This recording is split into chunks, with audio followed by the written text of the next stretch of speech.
I didn't expect that a normal Saturday dinner at my parents' house would start such a big change in our family's life. I was sitting at the familiar oak dining table when my older sister shared some surprising news that changed everything. Amanda said, "I decided to sell my apartment," and she was very excited. "We are going to start our own Italian restaurant." I almost choked on my mashed potatoes. The apartment she mentioned was not just any place.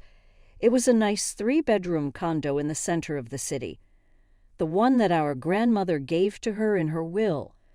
Her husband, Mike, nodded with excitement, his fork moving up and down as he talked. I understand a lot about Italian food, and Amanda has worked in restaurants, so we are well qualified. I saw my parents smile with pride. Mom put her hands together happily, and Dad smiled with pride. "That's a great idea, sweetie," Mom said with excitement. "You have always been really smart about business." But something felt off to me. Call me boring, and I've heard worse, but as a financial manager, I always think about the practical side of things. "Did you really think about all the risks?" I asked, trying to sound calm. It might be a good idea to get a business loan instead of selling your only property. Amanda looked annoyed. "Let's do this again. Nellie is always thinking too much about everything." "Do you have a business plan?" I kept going, looking at her kids, Tommy, who is 5, and Lisa, who is 2, playing with their toys in the living room. "You need to consider your 2 little kids. If things don't go well, getting another apartment will be hard." Amanda rolled her eyes and said, "Oh, come on. You don't know much about business chances in today's economy. To move forward, you need to take chances. You can't just wait for success to come to you." "But your experience in the restaurant," I began, recalling that she had only worked as an administrator for a few months before Tommy was born. "It was really short, right?" "Ew, you're so boring," Amanda said, throwing her hands up in frustration. "This is why you're still single, Nellie. You always play it safe." I sat there, moving the leftover food on my plate, listening to them talk about their dreams of success. They never talked about the chance of failing or things going wrong. They never thought about what would happen if their dream restaurant failed. 1 hour later, I drove into the driveway of my little house, Gran's house actually, although she had been gone for 3 years now. When I opened the front door, I thought about her last days and how she split her things between my sister and me. Amanda spent a lot of time at Gran's hospital bed, talking about how great the fancy apartment would be for her future family. I remember Gran looking at me with a sorry face as she told me why she chose to give me the house instead. "You've always been sensible, just like me," she said, holding my hand tightly with the little strength she had left. "This house is not fancy, but it is paid off and filled with love. You will see how valuable it is more than anyone else can." Sitting in my cozy living room now, surrounded by Gran's old furniture that I couldn't bear to replace, I couldn't help but think about how history kept repeating itself with Amanda. The memory of her childhood tantrums came flooding back. The time she screamed for 2 hours straight because Mom bought her the wrong color bicycle, or when she threw herself on the floor of the mall because Dad wouldn't buy her a second pair of designer jeans. There was also that memorable Christmas when she refused to speak to anyone for 3 days because she got the previous year's iPhone model instead of the latest one. Our parents had nodded along to whatever scheme she cooked up, praising her creativity and ambition, while dismissing my concerns as negativity. Even when she dropped out of college because classes were boring and she wanted to find herself, they supported her decision wholeheartedly. I made myself a cup of tea in Gran's old porcelain cup, trying to push these thoughts aside. I had my own life to focus on. My job at Henderson Financial was demanding but rewarding, and I had a major project presentation coming up that could lead to a promotion. Our team was working on restructuring a client's investment portfolio, and I needed to be sharp. Amanda's restaurant dreams weren't my problem, and dwelling on them wouldn't change anything. But exactly 1 month later, my phone rang during my lunch break, just as I was reviewing the final numbers for my presentation. Mom's name flashed on the screen, and I felt a strange sense of foreboding. "Nellie, you won't believe it," she practically squealed, her voice high with excitement. They did it. They sold the apartment and found the perfect location for the restaurant. It's right on Madison Street, where all those trendy places are. Mike is already working on the menu. He's got such wonderful ideas. Fusion Italian cuisine. Can you imagine? And Amanda. Oh, you should see her Instagram posts about the restaurant. She's going to be such a successful businesswoman. She's already got over 1,000 followers for the restaurant page. I gripped my phone tighter, feeling my knuckles turn white. Where are they living now? They found a nice rental, Mom replied breezily, as if they hadn't just sold their only real estate asset. I'm watching Tommy and Lisa while they get everything set up. It's so exciting. They're talking about having a big grand opening party next month. I stared at the financial report on my desk, thinking about the massive risk my sister had just taken. The statistics about restaurant failures in their first year flashed through my mind. I'd looked them up after that dinner, and they weren't pretty. 2 months passed in a blur of work deadlines and quiet evenings at home before I received Amanda's message. The invitation popped up on my Instagram feed, an elaborate digital card with gold lettering announcing the grand opening of Bella Italia. I had to admit it looked professional. When I arrived at the address on Madison Street that Saturday evening, I was actually impressed. The storefront had been transformed with elegant lighting and window boxes full of fresh herbs. Inside, the decor was warm and inviting, exposed brick walls, dark wood tables, and strings of twinkling lights crisscrossing the ceiling. "Nellie, you came." Amanda rushed over in a designer dress that probably cost more than a month's worth of rent. She kissed my cheeks, champagne glass wobbling in her hand. The place was packed with familiar faces, cousins, aunts, uncles, old family friends, and Mike's entire extended family. Mom and Dad were holding court near the bar, Dad's voice carrying across the room as he gestured enthusiastically.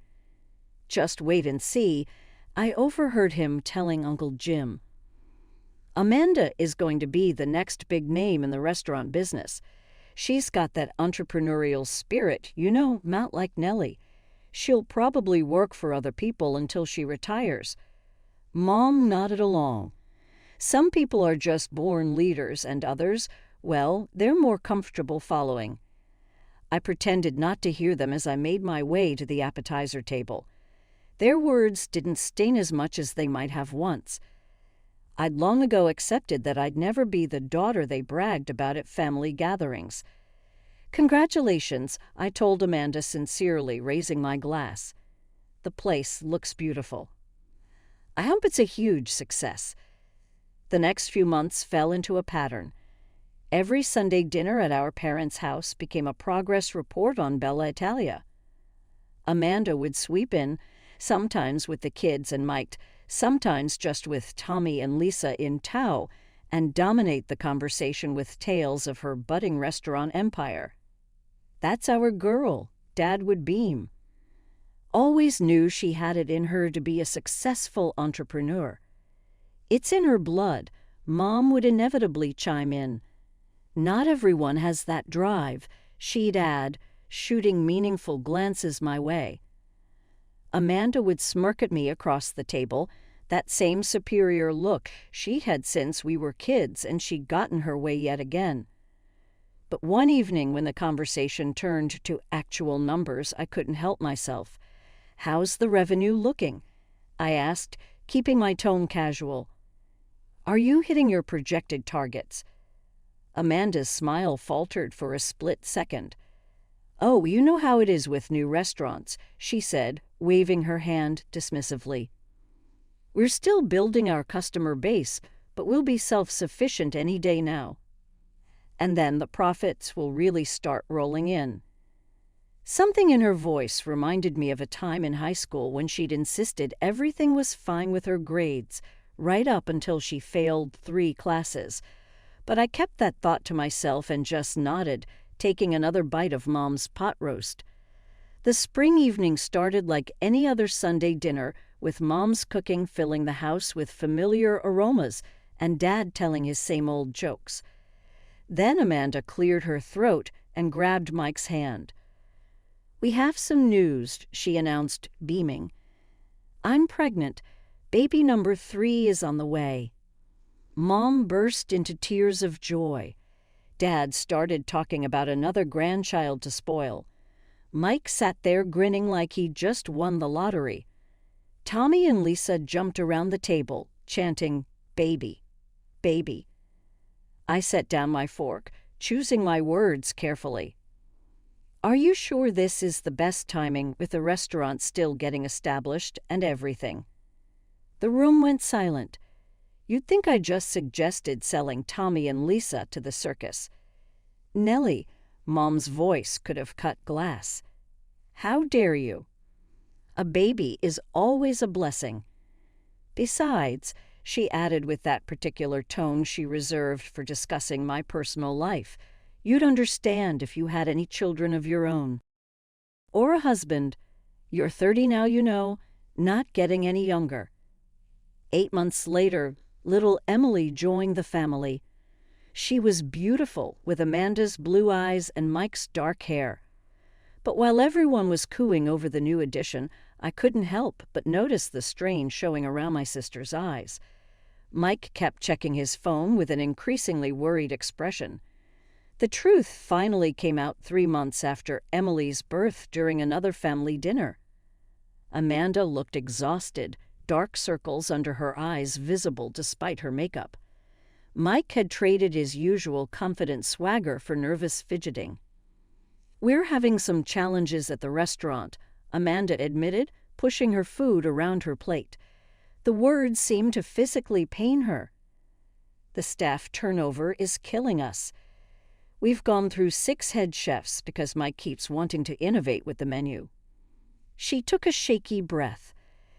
"We've had to take out a business loan just to keep things running.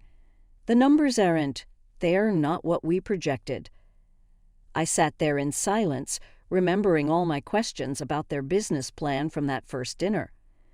The loan they should have taken instead of selling the apartment. The risks I'd warned them about. But I didn't say any of it. The next 6 months were like watching a slow-motion car crash.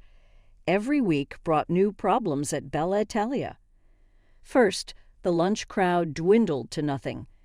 Then the evening reservations started to dry up.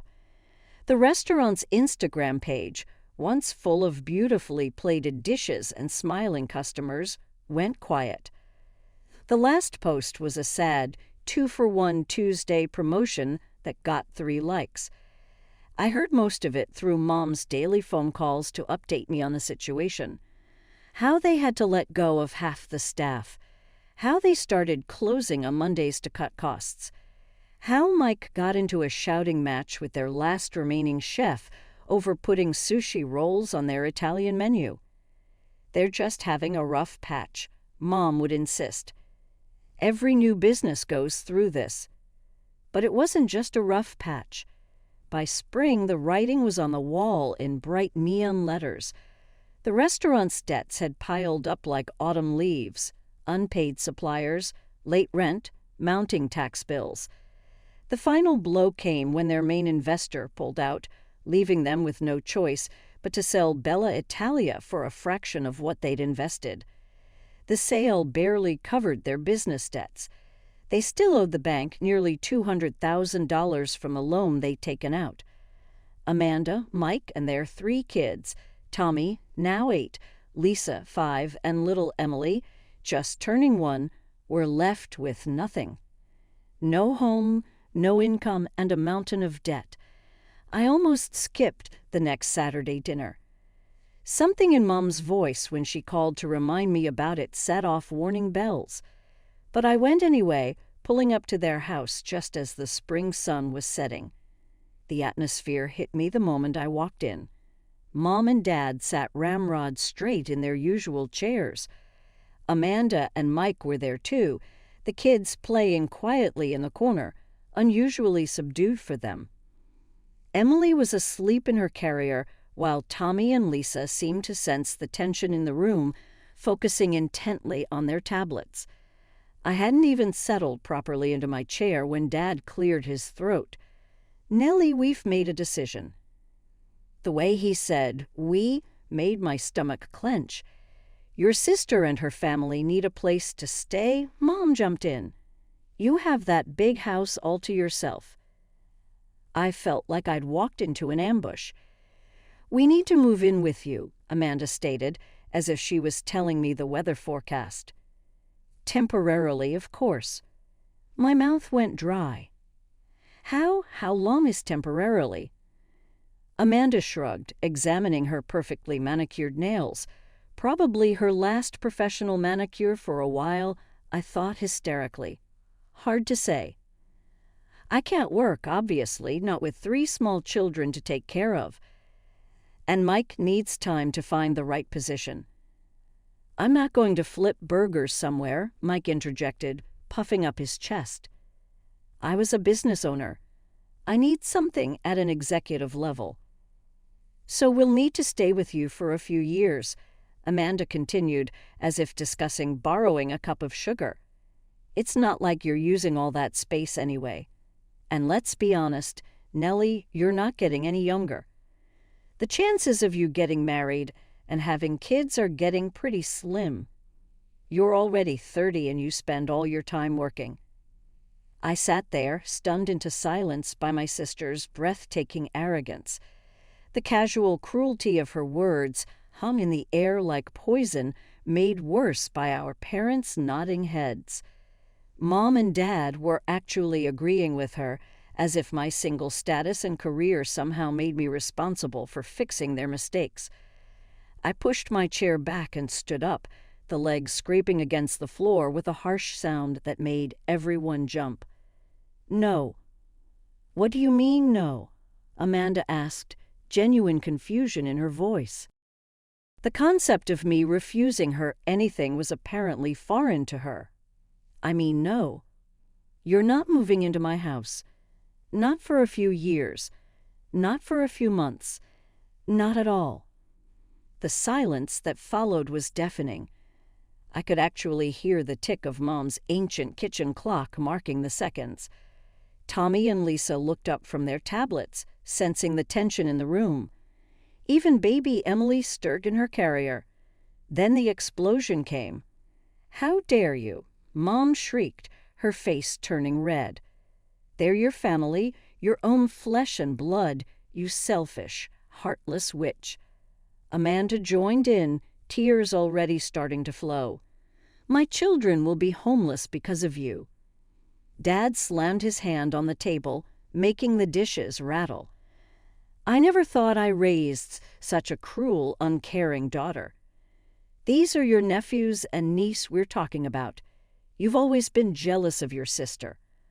Mike added, wrapping an arm around my sobbing sister, "You're probably happy we failed."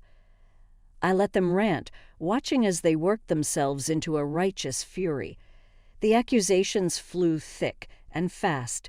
I was heartless, cruel, selfish, bitter, jealous, a terrible aunt, a disappointment as a daughter, and a failure as a woman.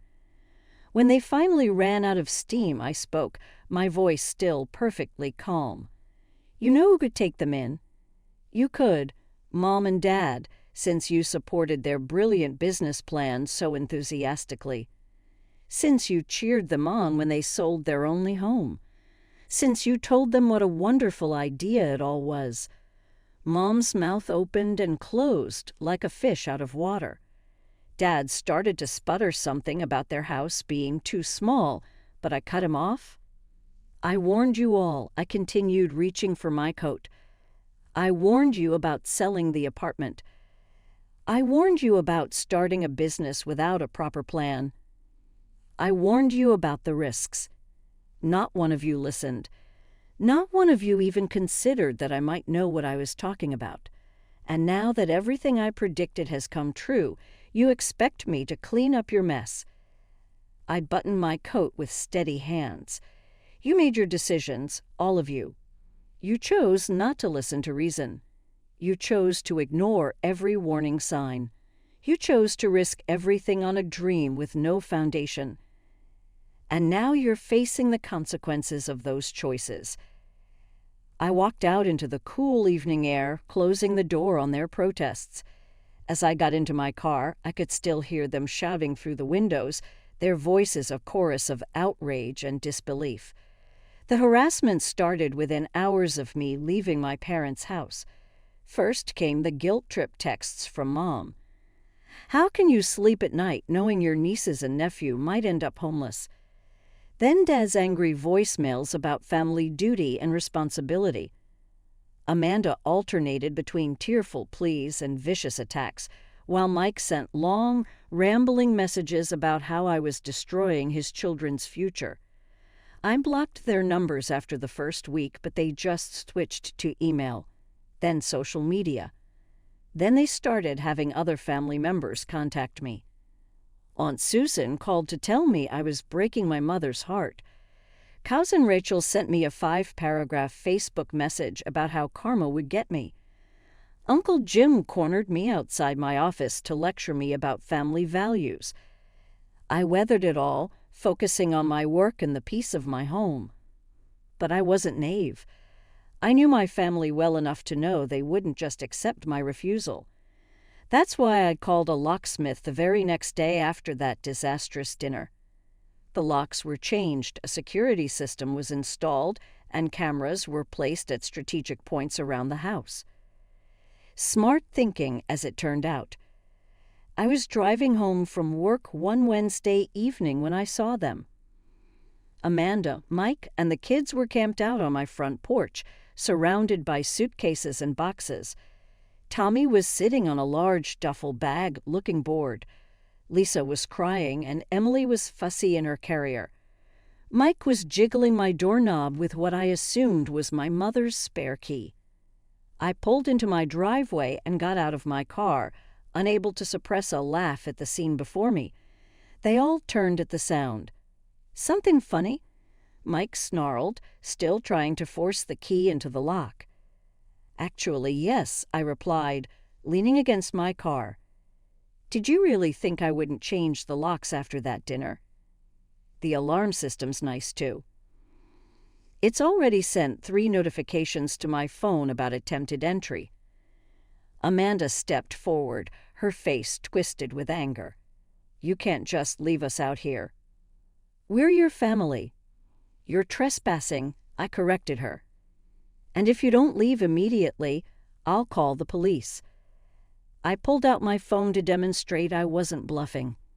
"You wouldn't dare," Mike growled, taking a threatening step toward me.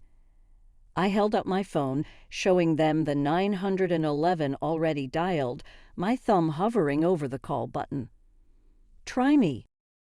They stared at me for a long moment, probably searching for any sign of weakness or uncertainty. They found none. Finally, Amanda burst into tears, real ones this time, not her usual performance, and started gathering up their things. Mike helped her, muttering threats under his breath. The kids just looked confused and tired. The next morning, I called in sick to work for the first time in 3 years. I spent the day visiting rental properties in decent neighborhoods, finally finding a clean, spacious 3-bedroom apartment in a good school district. The landlord was understandably hesitant about renting to a family with 3 young kids, but the 6 months' rent I paid in advance, nearly $20,000 from my savings, helped change his mind. The next morning, I drove to my parents' house, the apartment keys feeling heavy in my pocket. It was early, but I knew they'd all be there. They always gathered for Saturday breakfast, a tradition that used to include me, too. The room fell silent when I walked in. Mom nearly dropped the pancake plate, and Dad's newspaper crinkled as his hands tightened on it. "Here," I said, placing the keys and a folder on the table. "It's a 3-bedroom apartment on Cedar Street. Good neighborhood, walking distance to the elementary school. I paid 6 months' rent in advance." Amanda looked at the keys as if they could hurt her. Mike just kept looking at his phone. "The lease starts today," I said, my voice calm. "I have already spoken to the landlord. He knows you have 3 children. There is a playground in the area, and the building has a laundry room on every floor." I looked at Mike directly. "You have 6 months to find a job, any job. Pride won't help you pay bills or feed kids. When the lease is up, you have to either renew it or look for a new place. This is the only help I can give." No one said anything. Tommy and Lisa stopped arguing about the syrup and were watching with big eyes. Even Emily felt the tension. Her small hand stopped halfway to her mouth with a piece of pancake. "Is that all?" Amanda finally asked, her voice filled with bitterness. "Do you really believe that giving us money can fix the fact that you ignored your family?" I stared at my sister, truly stared at her. The spoiled teenager who always got what she wanted became a spoiled adult who never learned to deal with the results of her actions. "No," I said in a calm way. "Money doesn't fix anything. It's the right thing to do. What comes next is your choice." Mom began to talk, maybe to give another talk about family responsibility, but I raised my hand. "I'm finished. I helped because those kids need a safe home, but I won't support this behavior anymore. You all picked what you wanted. Now you must stay with them." I went away without waiting for an answer. While I was driving home, I found myself smiling. It wasn't because I was happy about what happened, but because, for the first time, I felt really free from their expectations and control. It has been 3 months since that time. Aunt Susan still talks to me, but she disapproves. She says Amanda and her family are living in the apartment I rented. Mike hasn't found a job yet. It seems that because he used to own a restaurant, he thinks he is too good for regular jobs. Amanda often shares her struggles on social media, talking about how tough her life feels. Mom and Dad keep helping them by watching the kids and bringing them food. I haven't talked to any of them since that morning. I have begun evening classes in investment management. It's something I always wanted to do, but I didn't have the energy for it before. Last week, I got a promotion at work. I am now a senior financial manager, and I have my own team.